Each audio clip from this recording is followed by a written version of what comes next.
देश भर में 3 नए कानून लागू हो जाएंगे। 3 इन कानूनों को सरकार ने 2023 में पास किया था, लेकिन 1 जुलाई से लागू करने का फैसला किया गया। इसमें इंडियन पेनल कोड, जिसे आप आईपीसी के नाम से जानते थे, उसका नाम अब भारतीय न्याय संहिता यानी बीएनएस होगा। जिसे आप क्रिमिनल प्रोसीजर कोड यानी सीआरपीसी के नाम से जानते थे, उसका नाम अब भारतीय नागरिक सुरक्षित संहिता यानी बीएनएसएस होगा। इंडियन एविडेंस एक्ट, जो अब तक आप आईईए के नाम से जाना जाता था, अब उसका नाम भारतीय साक्ष्य अधिनियम यानी बीएसए होगा। अब बदलाव क्या हुए? तीनों पुराने कानून अंग्रेजों के जमाने में बनाए गए थे, जिन्हें बदलने की मांग बरसों से की जा रही थी। नए कानूनों को प्रोग्रेसिव बताया जा रहा है। सबसे पहले देखिए अब क्या होगा एफआईआर कराने में। 0 एफआईआर। अब किसी भी थाने में आपकी एफआईआर दर्ज होगी, कहीं भी, किसी भी जगह, कहीं भी आप एफआईआर करा दीजिए, बाद में अपराध वाले क्षेत्र में उसको ट्रांसफर करा दिया जाएगा। दूसरा, ऑनलाइन एफआईआर। ऑनलाइन एफआईआर भी दर्ज कराई जा सकती है।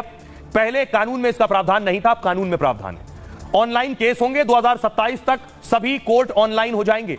केस का जो स्टेटस है वो भी आप ऑनलाइन देख सकेंगे। अभी भी देख सकते हैं, लेकिन हर जगह का नहीं। एसएमएस से आपको समन भेजा जा सकेगा। समन के लिए एसएमएस का इस्तेमाल होगा। पहले कानून में इसका कोई जिक्र नहीं था। चार्जशीट, 90 दिन में चार्जशीट दाखिल करना अनिवार्य होगा, वो अभी भी है, लेकिन स्पेशल केस में 180 दिन में चार्जशीट जरूरी है। गंभीर अपराध 14 दिन में जांच हर हाल से पूरी करनी होगी। रेप पीड़िता की रिपोर्ट 7 दिन में आएगी। गंभीर अपराध में फॉरेंसिक जांच जरूरी होगी।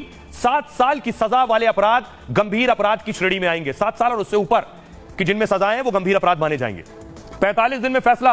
अब फैसले लटकाए नहीं जा सकेंगे। सुनवाई के बाद 45 दिनों के अंदर फैसला होगा। पहली सुनवाई के 60 दिन के भीतर आरोप तय करने होंगे। गैंगरेप 20 साल की सजा या फिर उम्र कैद होगा। गैंगरेप में नाबालिग से गैंगरेप पर मौत की सजा भी है। झूठा वादा कर संबंध बनाना, इस केस में 10 साल की सजा होगी। इसे नए कानून में परिभाषित किया गया है। शादी, रोजगार, प्रमोशन का झांसा देना महंगा पड़ेगा। धोखा देकर शादी करना, पहचान छिपाकर शादी की तो खैर नहीं, इस केस में 10 साल तक की सजा होगी। गुनहगार को मृत्युदंड या उम्र कैद भी हो सकती है। नाबालिग से दुष्कर्म, नाबालिग से गैंगरेप पर मौत की सजा है।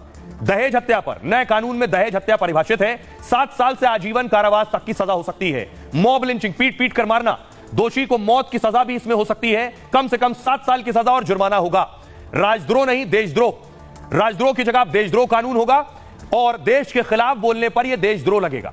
भड़काऊ भाषण दिया तो हेट स्पीच पर 3 साल की सजा और जुर्माना है। धर्म वर्ग के खिलाफ अगर भाषण दिया तो 5 साल की सजा है। गैर इरादतन हत्या के 2 हिस्से में इसे बांटा गया है। जैसे इरादा नहीं है, गाड़ी से कुचलकर अगर भाग गए तो फिर 10 साल की सजा है। भगोड़ा कोई है, अनुपस्थिति में भी उस पर केस चलेगा, सुनवाई होगी और सजा भी सुनाई जाएगी। कुर्की, कोर्ट को ही अब केवल कुर्की का अधिकार है, पुलिस को कुर्की का अधिकार नहीं होगा। ये सारे बदलाव कल से लागू हो रहे हैं। सुनिए जरा सियासतदान क्या कह रहे हैं। अंग्रेजों के जमाने से चले आए आईपीसी अर्थात भारतीय दंड संहिता, भारतीय साक्ष्य अधिनियम, सीआरपीसी, ये सारे नियम बदलते हुए नए प्रकार के कानून लागू होने वाले हैं। इन कानूनों के माध्यम से, जैसे उदाहरण के लिए, अब अपराध दंड संहिता के बजाय न्याय संहिता की बात की जाएगी। अंग्रेज जब तक हम पे हावी थे तो वो दंड की बात करते थे। हमारी परंपरा न्याय की परंपरा है। यशस्वी प्रधानमंत्री के नेतृत्व में ये तीनों कानून पूरे देशवासियों के लिए अपने उनके जीवन में अंगीकार होंगे और उससे सुविधा मिलेगी। पहली बार इंडियन सॉवरेनिटी के तहत हर एक भारतीय के लिए बहुत ही गर्व की बात है कि जो हमारे दिमाग में जो डीकोलोनाइजेशन रहा है, एक ब्रिटिश रूल का जो एक कॉन्टेक्स्ट रहा है और एक उसका जो कॉम्प्लेक्स हमारे में रहा है, उससे हमें आज़ादी दी जा रही है। तो ये बहुत ही शुभ दिन है, ज़रूरी दिन है।